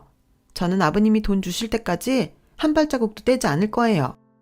맞아요. 성화한테 아파트 사주셨잖아요. 성화는 되고 저는 안 돼요. 저한테는 아파트 사주신 적 없잖아요. 이건 차별이에요. 세상에 장남보다 차남을 차별하는 부모가 어딨어요. 뭐야? 네가 그러고도 형이야? 쟤들이 이 집에서 나랑 네 엄마 모시면서 산 세월이 얼만데 그런 소리를 해. 양심도 없는 놈. 잘 다니던 회사나 계속 다닐 것이지. 사업이 뭐 그렇게 쉬운 건 줄 알았어? 큰 돈?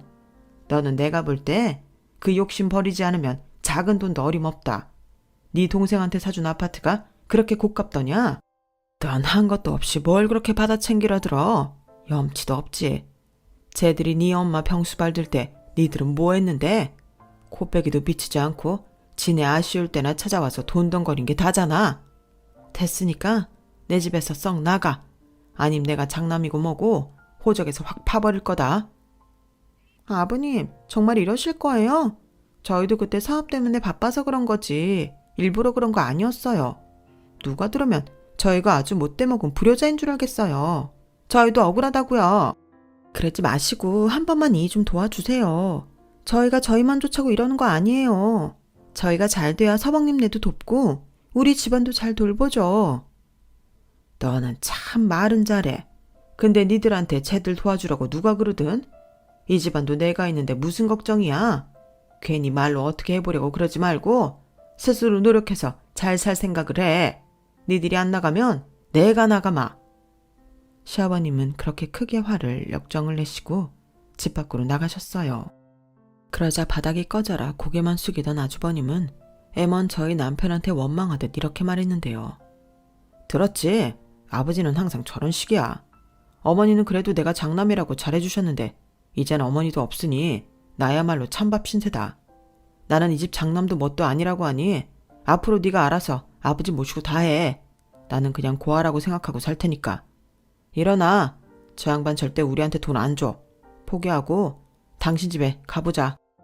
됐어. 내가 말했지? 우리 집에 손 벌릴 생각 하지 말라고. 이게 뭐야? 당신 집안 돈 많은 거 아니었어? 아이씨 짜증나. 동서 그 아파트 얼마야? 그거 그냥 우리한테 넘기면 안 돼? 어차피 동서 돈으로 산 것도 아니잖아. 형수, 그게 무슨 말이에요? 왜 말이 그렇게 되는 건데요? 그러는 형이랑 형수가 가져간 돈이 얼만데요? 자그마치 5억이 넘어요. 그 돈은 뭐 형수 돈이에요? 야, 너 지금 네 형수한테 무슨 말버릇이야? 아버지가 나를 무시하니까 너까지 네 형이랑 형수를 무시해도 되는 줄 알아? 무시? 내가 무시했다고? 무시는 형이랑 형수가 있지. 아버지가 왜 저렇게까지 나오시는 줄 알아? 형, 그러는 거 아니야. 형 이번에 엄청 큰 아파트 계약했더라. 그래놓고 사업 힘들다고 걸핏하면 집에 와서 돈 벌렸지? 애당초 사업은 핑계였고 집안 돈 모조리 다 빼갈 생각이었잖아. 내가 모를 줄 알았어? 이미 엄마도 알고 아버지도 알아. 아까 형이 그랬지? 형은 이제 장남도 뭣도 아니니까 그만 가. 나도 형 얼굴 다시는 보고 싶지 않아. 남편은 그렇게 말하고 저더러 방에 들어가라고 했어요. 그리고 저는 뒤도 돌아보지 않고 방으로 들어가 저희 짐을 정리했는데요. 나빠도 저렇게 나쁠 수 있을까? 아주버님이랑 형님과는 될 수 있다면 상종하고 싶지 않았어요. 그 뒤 아버님은 추억은 많지만 혼자는 너무 힘들다며 시어머니와 지냈던 정든 집을 정리하셨고 당신 계획대로 시골로 내려가셨는데요. 그러면서 저희에게 당신한테 이제 자식과 며느리는 남편과 저뿐이라며 우리끼리 잘 살자고 하셨고 저는 시골에 계시는 시아버님이 걱정되어 많게는 일주일에 한 번, 적게는 한 달에 한 번은 꼭 혼자라도 시아버님을 뵈러 시골집으로 갔어요. 저는 원래 운전면허증이 없었지만 시아버님 때문에 운전면허증을 땄죠. 고속버스를 타고 다니는 게 정말 힘들거든요. 게다가 둘째 아이는 어려서 제가 시아버님께 가려고 하면 나도 할아버지 보고 싶어. 엄마, 나도 데려가. 하며 조르는 통에 남편의 권유로 운전을 하게 되었어요. 그렇게 팔자에도 없는 차를 끌고 다니며 시아버님이 계시는 시골집을 오갔는데 시아버님은 그곳에서 농사도 짓고 소나 돼지 농장일도 도우며 제 2의 인생을 사셨죠. 제가 내려가면 뭐하러 여기까지 왔어? 안 와도 되는데 너도 참 고생을 사서한다 라고 하셨지만 입은 귀에 걸려서 동네 분들에게 저를 자랑하곤 하셨어요. 그리고 저는 시아버님이 혼자 밥이라도 굶으실까 그렇게 내려가면 무슨 잔치 준비하는 사람처럼 음식을 하곤 했는데 그렇게 지내기를 10년 저는 자칭 베스트 드라이버가 되었죠. 운전하는 거 참 별거 없더라고요. 하지만 시간은 참 공평했어요. 무언가 좋아지면 또 무언가는 나빠졌으니까요. 세월에 장사 없다는 말이 괜히 있는 게 아니더라고요. 시아버님은 점점 노쇠해지셨고 저희 아들들은 모두 군대 제대를 할 정도로 장성했는데 문제는 시아버님의 건강이었어요. 시아버님은 스스로 당신은 건강하다며 걱정하지 말라고 하셨지만 나이를 속일 수 있나요? 그래서 더 늦기 전에 올라오셔서 함께 지내자고 제가 수없이 말씀을 드렸는데 계속 싫다고 하시던 시아버님은 홀로 계시는 가운데 뇌졸중으로 쓰러지셨어요.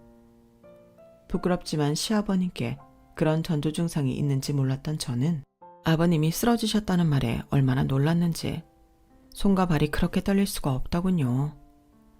제가 이 정도니 남편은 말할 것도 없었죠. 그래서 제가 겨우 운전해 시아버님이 계신 큰 병원으로 달려갔고 그곳에서는 저희 시아버님이 이미 몸의 오른쪽을 움직일 수 없다고 하셨는데요. 오른쪽 팔과 다리 그리고 얼굴 근육까지 마비가 되었다고 하셨어요. 남편은 그 말에 털썩 어린아이처럼 주저앉았고 저는 결심했죠. 시어머님의 병간호를 했듯 시아버님의 병간호도 제가 하리라고요. 그래서 주저하지 않고 시아버님을 저희 집으로 모셔왔어요. 아버님은 어눌해진 발음으로 자기는 그럼 시설에 가겠다고 하셨지만 제가 안 된다고 단호하게 말했죠. 그랬더니 군 제대한 아들 둘이 자기들이 저를 돕겠다고 나서는데 그땐 정말 천군만마를 얻은 기분이었어요. 아들 키운 보람이 있었죠. 남편은 시어머니도 아닌 시아버님을 어떻게 병간호하냐며 저를 말리기도 했지만 사실은 자기도 자기 아버지를 시설로 보내고 싶진 않았겠죠. 그래서 제가 말했죠. 뭘 그런 걸 따져. 우린 가족인데. 하물며 시설이 내가 하는 것보다 좋겠어? 걱정하지 마. 아버님 내가 잘 보살펴 드릴 수 있어. 내가 알아보니까 재활하면 희박하긴 하지만 일부는 돌아오기도 한다더라. 우리 아버님 의지 하나는 끝내주게 좋잖아. 나만 믿어. 우리 애들도 저렇게 할아버지 와서 좋다고 하는데 잘 됐지. 나 솔직히 이제 시골집 안 다녀도 되고 너무 좋아. 여보, 내가 정말 당신한테 미안하고 고마워. 나랑 결혼해서 고생만 하네. 내가 장모님 뵐 면목이 없다. 무슨 그런 말을 해. 우리 엄마가 당신 얼마나 좋아하는데. 오죽하면 이젠 나도 안 찾고 우리 사위 하냐고. 그런 소리 하지 말고 이번 기회에 우리 가족 제대로 똘똘 뭉쳐보자. 우리가 똘똘 뭉치는데 안 되는 게 어딨어? 저는 남편에게 최대한 밝게 말했어요. 결혼 초엔 제대로 말도 못하던 저였는데 세월은 저를 씩씩하고 당찬 아줌마로 만들어 놓았죠. 그렇게 저는 시아버님의 재활과 병간 후에 최선을 다했어요. 그때도 저의 운전 실력은 큰 도움이 되었어요. 하지만 때때로, 아니 하루에도 몇 번씩이나 힘든 일은 있었어요. 그럴 때면 혼자 힘에 부쳐 막막해 하기도 했지만 시아버님은 오죽하실까? 그 생각으로 이를 악물고 버텼네요. 최대한 시아버님이 수치심이나 적외감이 들지 않도록 하려고 애를 많이 썼어요. 아무래도 목욕이나 대소변 같은 예민한 부분도 제 손을 빌려야 하는 때가 많았으니까요. 그러면 제가 일부러 더 까불고 정신없이 굴었어요. 그냥 속 없는 사람이 되는 게 편하겠더라고요. 그 역시 시간이 지나면 익숙해지고 무뎌질 거라고 여기며 묵묵히 시아버님 케어에 올인하며 지내니 참 감사하게도 병원에서 희박하다던 기적이 일어났어요. 아버님은 조금 서툰 걸음이긴 했지만 혼자 걸을 수 있게 되셨고 손도 조금씩 사용하게 되었는데 무엇보다 제일 감사했던 건 시아버님 말씀하시는데 전혀 어려움이 없게 되었다는 거였어요. 전에는 발음이 어눌하셔서 제가 알아들으려 온 신경을 기울였는데 예전처럼 똑같이 말씀하실 수 있게 되니 그게 제일 반갑고 감사하더라고요. 그리고 그 이후부터는 시아버님과 믹스커피 마시며 농담도 주고받고 집안일도 함께하며 추억을 쌓았어요. 말은 아버님 부려먹는 거라고 했지만 조금이라도 더 움직이시게 하려고 한 저의 꼼수였죠. 그리고 그 시간은 제법 재미있었어요. 원래 저희 아버님은 드라마는 일절 보지 않는 분이셨는데 저희 집에 와서는 저와 드라마 보는 재미에 푹 빠지게 되셨죠. 원래 아버지가 없던 저라서 그런가 그런 시간들은 시아버님을 정말 제 아버지처럼 따르게 만들었는데요. 이런 말이 좀 과장되게 들리시겠지만 솔직히 그때는 남편보다 시아버님이 더 좋았어요. 야야, 드라마 할 시간이다. 얼른 테레비 틀어라. 어제 그 썩을 놈이 무슨 비밀을 말할 것처럼 하고 끝났잖아. 내가 오늘 하루 종일 그게 궁금해서 미치는 줄 알았어. 와, 우리 아버님 이제 드라마 광 다 되셨네. 이제 드라마 못 보면 큰일 나겠네요. 당연하지. 네 시어머니가 이 재미 때문에 테레비를 그렇게 끼고 살았구나. 자자, 한다. 너 이제 나한테 말 시키지 마라. 그렇게 저는 저녁 시간이면 시아버님과 방송국 채널을 넘나들며 드라마 챙겨보는 재미에 푹 빠졌어요. 그리고 병원 진료가 있는 날이면 꼭 맛있는 점심을 먹고 집에 오곤 했는데 그건 아직까지도 시아버님과 저의 둘만의 비밀이에요. 그 정도까지 회복이 되니 솔직히 이젠 병간호한다는 생각도 들지 않더군요. 하지만 시아버님은 이제 당신이 직접 화장실에 갈 수 있고 스스로 손으로 뭘 잡거나 걸을 수 있게 되니 다시 시골집으로 가시겠다고 고집을 피우셨는데요.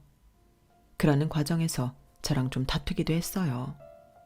저는 앞으로 계속 이렇게 지내고 싶은데 시아버님은 그게 아니라고 하니 그땐 좀 많이 서운했죠. 그런 마음 때문이었을까요? 내내 괜찮았던 시아버님은 다시금 상태가 나빠지기 시작하셨어요. 병원에서는 연세가 있으시기 때문에 어쩌면 자연스러운 일이라고 했지만 제 입장에서는 맥이 빠지는 일이 아닐 수 없었어요. 게다가 다시 아프기 시작했을 때는 전에는 괜찮았던 폐나 위, 간 기능까지 나빠졌는데 문제는 식사를 전혀 못 하신다는 거였죠. 음식을 조금만 잘못 삼키면 무서울 정도로 기침과 구토를 하시는데 울면서 응급실도 여러 번 갔어요. 그리고 결국 병원에서는 더 이상 병원에서 할 수 있는 치료가 없다며 저희 부부에게 선택을 하라고 하더군요. 집으로 모실지 호스피스 병동으로 옮길지 결정을 하라고 했어요. 그때는 정말 하늘이 무너지는 것 같은 기분이 들었는데요. 그날 남편과 얼마나 울었는지 몰라요. 그러면 어떤 사람들은 친정아버지도 아니고 시아버지인데 뭘 그렇게 서럽게 우냐고 저를 이상하게 봤는데 저에게 시아버님은 이미 친정아버지 그 이상이셨기 때문에 어쩌면 제가 저희 남편보다 더 서럽게 울었는지도 모르겠네요. 그리고 시아버님은 담당 의사 선생님의 말을 들으셨는지 이내 호스피스 병동으로 가겠다고 하셨는데요. 저는 안 된다고 했어요. 사실 이미 제 마음은 결정됐거든요. 다만 남편의 선택을 기다려줬던 것뿐인데 시아버님이 먼저 그러겠다고 하시니 저는 남편의 답을 기다릴 수 없었어요. 시간이 얼마나 주어졌든 마지막까지 시아버님은 제가 모신다는 그 일념 하나밖에 없었거든요. 그래서 제가 우겨서 다시 집으로 시아버님을 모시고 왔어요. 그런데 그게 시아버님은 속상하셨는지 전처럼 저에게 다정하게 말씀도 안 하시고 전에 없던 짜증을 내시는 등 저를 힘들게 했는데요. 저는 그게 꼭 시아버님이 저에게 정을 떼시려 그러시는 것 같아서 슬펐어요. 그러다 무슨 해가 서쪽에서 뜰 일인지 내내 잊고 지내던 형님에게 연락이 왔어요. 시아버님이 아프시다는 걸 이제야 알았다며 자기가 맏며느리니 찾아뵈야 할 것 같다고요. 솔직히 싫었어요. 다시는 보고 싶지 않았거든요. 하지만 남편은 시아버님의 시간이 얼마나 남았을지 모르는데 형수는 모르지만 형은 보고 싶을 수도 있다며 아주버님 내외를 집으로 부르자고 했는데요. 저도 남편의 그 생각에는 어쩔 수가 없더군요. 그래서 시아버님께 조심스럽게 여쭤봤어요. 당사자인 시아버님의 의견도 중요하니까요. 그런데 시아버님은 얼굴에 화색까지 보이며 당장 연락해서 부르라고 하셨는데요. 솔직히 서운했어요. 하지만 시아버님이 원하시니 저를 따를 수밖에 없었죠. 그래서 내키진 않지만 10년 만에 아주버님과 형님을 마주하게 됐는데요. 저희가 나이 든 만큼 아주버님과 형님도 많이 달라졌더라고요. 그런데 그 쌀쌀맞은 말투와 행동은 전혀 달라지지 않았는데 시아버님을 보자마자 대성통곡을 하면서 저를 세상 나쁜 며느리로 만들었어요. 어머나 세상에, 아버님 몰골 좀 봐. 동서는 아버님을 어떻게 모셨길래 이렇게 야위게 할 수 있어? 동서, 제대로 보살펴드린 거 맞아? 옆에서 보는 사람 없다고 하는 척만 한 거 아니냐고. 형님, 무슨 말씀을 그렇게 하세요? 내가 속상해서 그러지. 우리 아버님 반쪽이 됐네. 아버님 저 알아보시겠어요? 저 맏며느리요. 여보, 당신도 이리 와. 아버지, 저예요. 아버지 장난 명호. 근데 아버지, 꼴이 이게 뭐예요? 저한테 그렇게 모질게 구셨으면 잘 지내고 계셔야죠. 여보, 도저히 안 되겠어. 우리 아버님 모시고 우리 집으로 가자. 형님, 누구 마음대로 아버님을 모시고 가요? 안 돼요. 왜 이제 와서 난린데요? 절대 못 가요. 왜? 동서뭐 꽁꽁이라도 있어? 평소에 그렇게 착한 척 다 하더니 나랑 우리 어머니 없으니까 진짜 본색이 나오는 거지. 형수, 지금 말 다 했어요? 이제 와서 나타난 사람이 무슨 자격으로 그렇게 말씀하시죠? 듣기 거북한데요. 형도 그래. 형이 그랬잖아. 이제 장남도 뭣도 아니라고.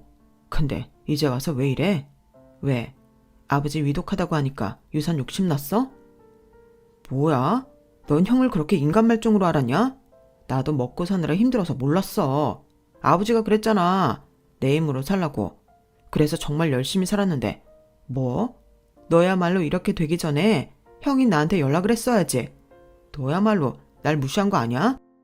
됐어. 아버님 보시는데 그만해. 그리고 동서, 그래, 내가 좀 전에는 흥분해서 실수했다. 그동안 동서 혼자 힘들었을 텐데. 이참에 내가 동서 수고 좀 덜어준다고 생각해. 내가 아무리 그래도 동서 손이잖아. 동서도 좀 쉬어야지.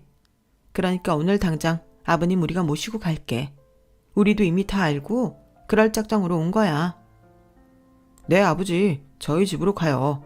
저 이제라도 아들 노릇하고 싶어서 그래요. 이미 아버지 쓸 빵도 다 만들어놨고 이 사람이 지극정성으로 모신다고 했으니까 여기보다는 나을 거예요. 낫기는 뭐가 나. 형이랑 형수가 뭘 한다고 아버지를 데려가. 지금 아버지 상태 제일 잘 알고 케어할 수 있는 사람은 이 사람밖에 없어. 뭘 알지도 못하면서. 뭐야? 너 끝까지 형한테 이럴 거야? 결국 아프신 아버님 앞에서 두 아들은 몸싸움까지 하게 됐어요. 제가 말리려 하니 형님이 저에게 표독스러운 얼굴로 하지 말라고 하더군요. 하마터면 저도 형님과 이판사판 개싸움으로 싸울 뻔했어요. 그런데 그때 시아버님이 리모컨을 힘겹게 던지시더군요. 그만들 해라. 나는 이제 장남집으로 가련다. 저와 남편은 귀를 의심했어요. 자식은 저희밖에 없다고 하시더니 시아버님은 결국엔 저희보다 장남 내외가 더 좋으셨나 봐요.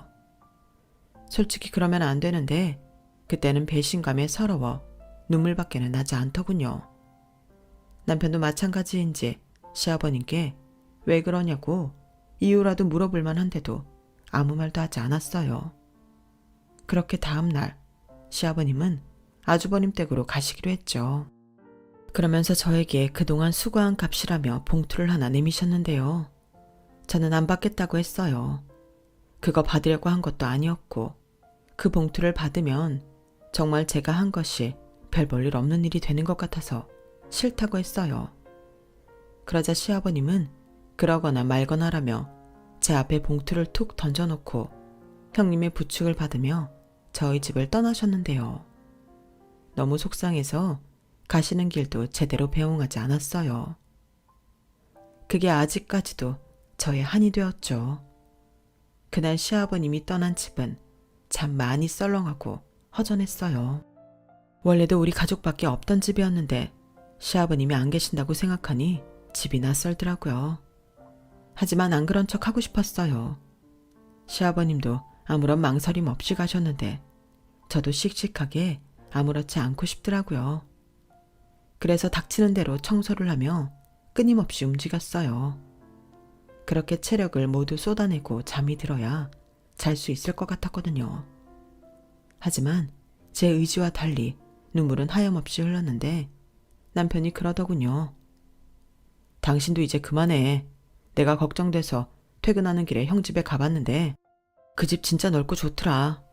형의 말이 다 거짓말은 아니었나 봐. 형 사업 엄청 잘 된대.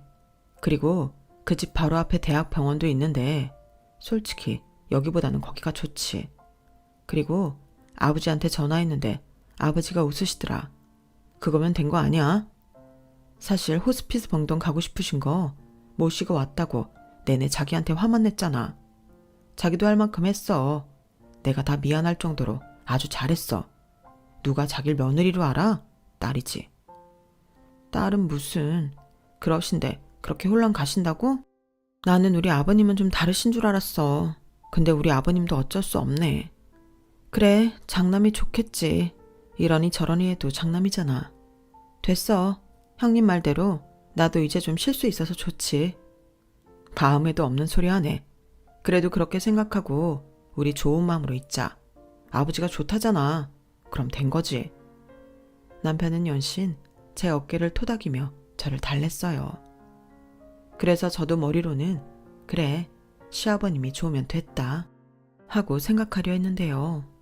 마음은 여전히 풀어지지 않았지만 시아버님이 우선이었으니 저는 정성껏 시아버님 케어에 있어 매뉴얼이라고 해야 할까요?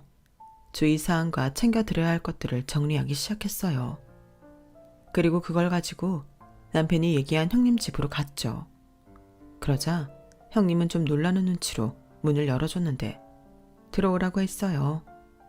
그리고 남편 말처럼 저희 집과는 비교도 되지 않는 초호화 아파트에 잠시 넋을 놓기도 했는데 이윽고 침대에 누워 계시는 시아버님 얼굴이 보이더군요. 시아버님은 참 오랜만에 저를 향해 웃어주셨어요. 그리고는 제 손도 꼭 잡아주셨는데 아무 말씀은 하시지 않았지만 손이 참 따뜻하더군요. 저는 그런 시아버님을 보며 또다시 눈시울이 붉어졌어요. 그러자 동서도 참 징하다. 여기까지 와서 그러면 내가 뭐가 돼. 동서가 하는 거면 나도 다 할 수 있어. 괜히 유난 떨지 마. 형님, 나 이제 정말 동서랑 싸우기 싫거든? 아니요. 아버님 잘 부탁드린다고요. 그리고 모르시는 거나 제 도움이 필요하시면 언제든지 저 부르세요. 저는 시아버님의 손을 잡자 모든 것이 풀어진 듯 말했어요.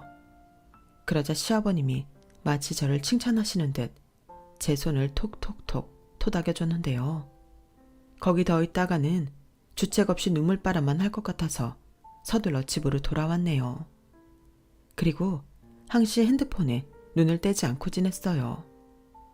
한 달이 지나고 두 달이 되어갈 즈음 무소식이 희소식이라는 생각으로 저도 조금씩 마음을 놓고 있었는데 초저녁 제 핸드폰이 요란하게 울리더군요.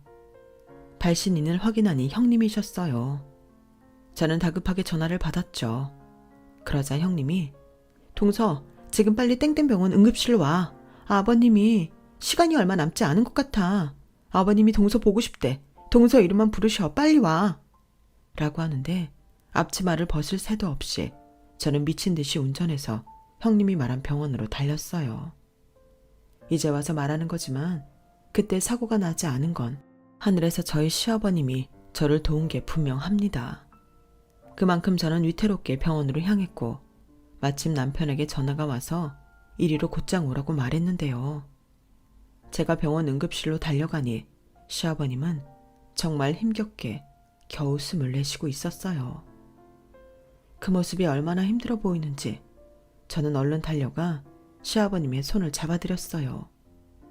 그리고 말했죠. 처음으로 시아버님을 아빠라고 불렀거든요.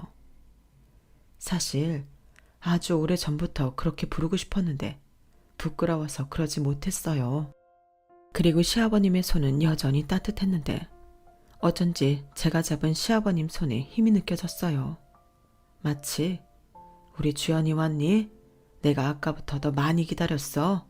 이제 너 왔으니까 됐다. 라고 하시는 것 같았는데 남편이 도착하고 바로 시아버님은 그렇게 시어머님 곁으로 떠나셨어요. 그때 저희 아이들도 병원으로 달려오고 있었는데 손자들 얼굴은 끝내보지 못하고 눈을 감으셨죠. 저희 아들들은 할아버지 할아버지 하며 많이 울었는데 아주버님과 형님은 그걸 보고 시끄럽다고 했어요. 가뜩이나 마음 복잡한데 아이들까지 그러니 자기가 너무 힘들다며 형님이 저보고 아이들 좀 조용히 시키라고 하더군요. 저는 애들이 할아버지 가시는 것도 못 봐서 슬퍼서 그러는데 꼭 그렇게 하셔야 하냐며 한 소리 하니 그때는 어머어머 자식 없는 사람 서러워서 못 살겠네 하시는데 병원이라 참았지만 아니면 머리채를 잡았을지도 모르겠네요. 그렇게 한순간 시아버님의 빈소가 차려졌어요. 저는 그제야 제가 앞치맛바람에 슬리퍼를 신고 있다는 걸 알았는데 어떻게 장례식과 발인을 치렀는지 저도 모르게 지나갔어요. 사람이 너무 슬프면 뇌가 그 기억을 지운다고 하더니 그 말이 정말인가 싶더라고요. 마지막을 저희 집에서 보내지 않으셔서 그런가 집에 돌아오니 시아버님이 돌아가셨다는 게 실감이 나지 않았어요. 그리고 우리 네 식구는 마치 말하는 방법을 잊은 사람처럼 무거운 침묵 속에 일상을 보냈는데요. 그렇게 일주일이 지났을까? 형님이 저희 집에 쳐들어왔어요. 무슨 빚쟁이 빚받으러 온 사람처럼 저를 보자마자 멱살을 잡고 대뜸 자기 돈을 내놓으라고 소리치더군요. 야, 너 일부러 그런 거지? 네가 아버님한테 유산 다 네 앞으로 해달라고 한 거잖아. 그러지 않고서 아들도 아닌 며느리한테 자기 전 재산을 몰아주는 시아버지가 세상 천지 어디 있어? 너 다 알고도 나 물먹인 거지? 나는 그것도 모르고 그 노인네 병수발 드느라 가진 고생을 다 했잖아. 무슨 소리예요? 유산이라뇨? 시치미 떼지 마. 나 벌써 다 알고 온 거니까. 아버님이 변호사 써서 이미 유언장이며 재산 정리 다 했던데? 어떻게 그걸 본인이 모를 수가 있어? 이 앙큼한 것. 됐고 내 돈 내놔. 형님은 이미 이성을 잃은 한 마리의 짐승처럼 저를 이리 흔들고 저리 흔드셨어요. 그리고 그걸 본 제 아들들은 그야말로 눈이 뒤집혔는데 원래도 큰엄마에 대한 부정적인 감정이 강한지라 순식간에 형님은 저한테서 떼어내 현관 앞까지 밀고 가더군요. 가세요. 갑자기 오셔서 이게 무슨 행패세요? 가세요. 뭐야? 이놈들. 내가 니들 큰엄마야. 넌 니네 엄마한테 예의도 못 배웠냐? 하기사 미혼모 가정에서 뭘 보고 컸겠어. 배운 게 없으니 가르칠 수 있는 것도 없었겠지? 뭐야? 저는 형님의 그 말에 이성의 끈이 뚝 하고 끊겼어요. 나이가 중년이 되어도 참을 수 없는 건 참을 수 없는 거니까요. 그리고 아이들이 보는 앞에서 형님과 머리끄댕이를 잡고 싸움이 일어났는데 아이들이 경찰에 신고하면서 사건은 일단락이 되었죠. 그리고 경찰서에 가서 그제야 알게 된 사실이 있었어요. 시아버님이 정말로 형님의 말처럼 당신의 유산을 제 앞으로 남겨놓으셨더라고요. 언제 그런 걸 다 준비하신 건지 변호사를 수임해 모든 정리를 말끔하게 해놓으셨는데 형님이 경찰서로 문제의 변호사를 부르니 모든 것이 명확해졌어요. 저희 집을 떠나시던 날 저에게 주셨던 봉투는 사실 돈이 아니고 당신의 유언장이었다고 하더군요. 저는 그게 정말 돈일 것 같아서 건드리지도 않아 그런 사실이 있었는지 몰랐어요. 하지만 형님은 제가 거짓말을 하는 거라며 마지막까지 자기가 시아버님을 모셨는데 이건 말도 안 된다며 악을 썼죠.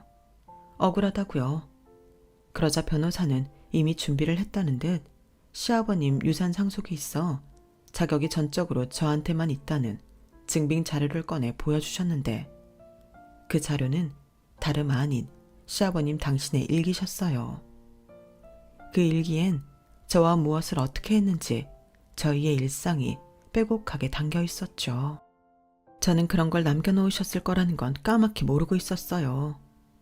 그리고 그 일기는 당신이 마지막으로 병원에 입원하는 날 변호사를 불러 전달했다고 했는데 시아버님은 그때 이미 아셨던 것 같았죠. 이제 곧 당신이 떠날 거라는 것을요.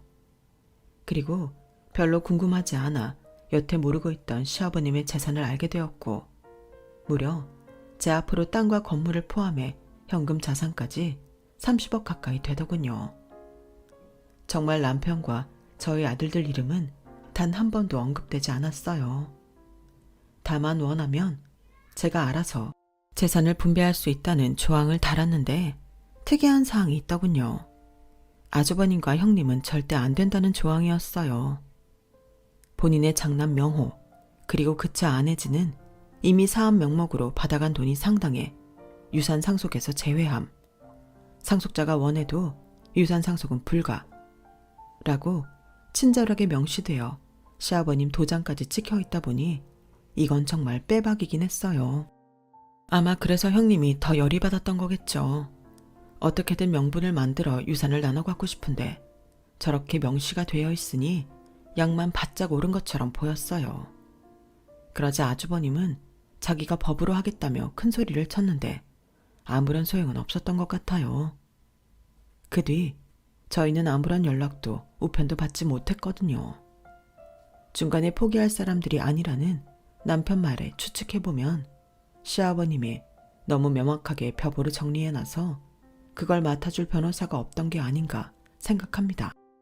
참 세상에 어떻게 변변한 직업도 없는 아줌마인 제가 30억이나 있는 사람이 될 수 있는 건지 그리고 별로 유쾌하지 않은 진실도 알게 됐는데요. 형님과 아주버님은 계속해서 시아버님과 저희 부부 주변을 맴돌며 저희를 감시했는데 시아버님이 뇌졸중으로 쓰러진 것도 진작부터 알고 있더군요. 그러니까 딱 시계를 봐서 시아버님이 위독할 때 자동차 끼어들게 하듯 나타난 거예요. 참 나쁜 사람들이죠. 그리고 어떻게 알았는지 시아버님에게 재산이 많다는 걸 이미 파악하고 있었는데 그렇게 자기들이 뒤통수를 맞을지는 몰랐던 모양입니다.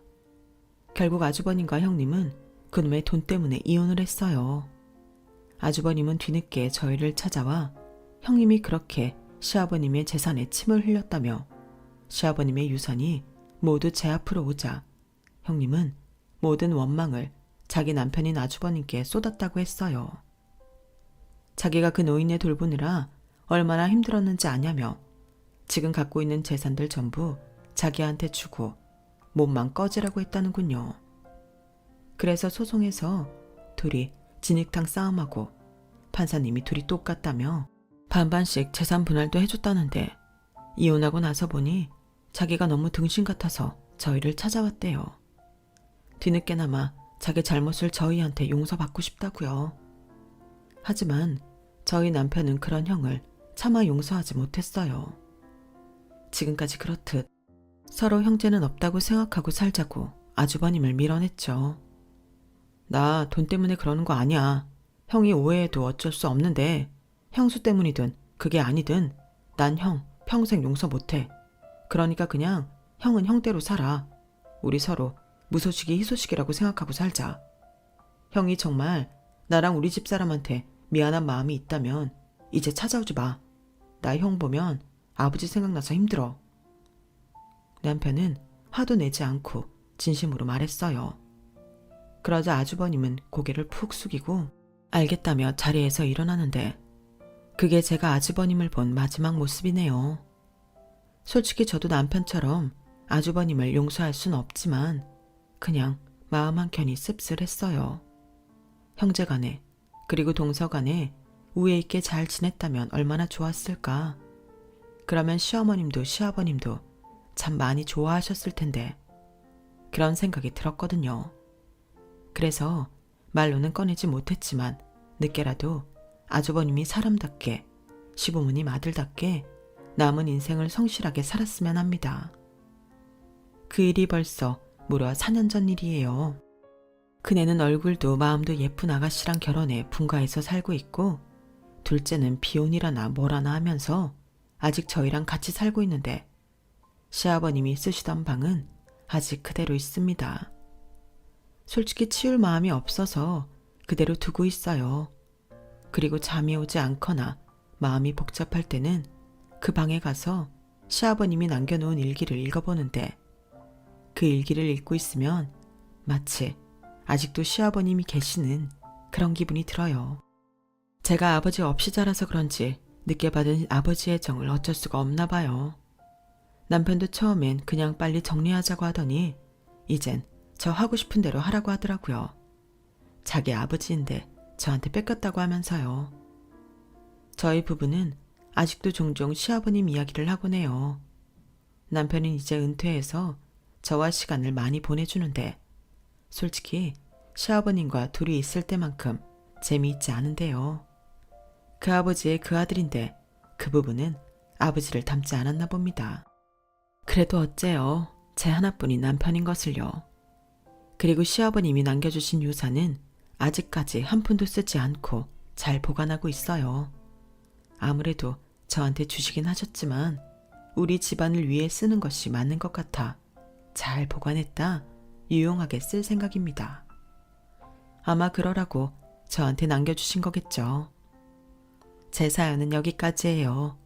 쓰다 보니 내용이 많이 길어졌는데 오랜만에 옛날 기억을 떠올리다 보니 저도 참 사연이 많은 사람이었네요. 그래도 희노애락이 있어 제 인생도 더 괜찮은 인생처럼 느껴집니다. 사연을 쓰지 않았다면 모르고 나이만 더 먹었겠죠. 이 자리를 빌어 감사하다는 말을 전하고 싶네요. 그럼 제 사연 끝까지 함께 해주셔서 대단히 고맙습니다.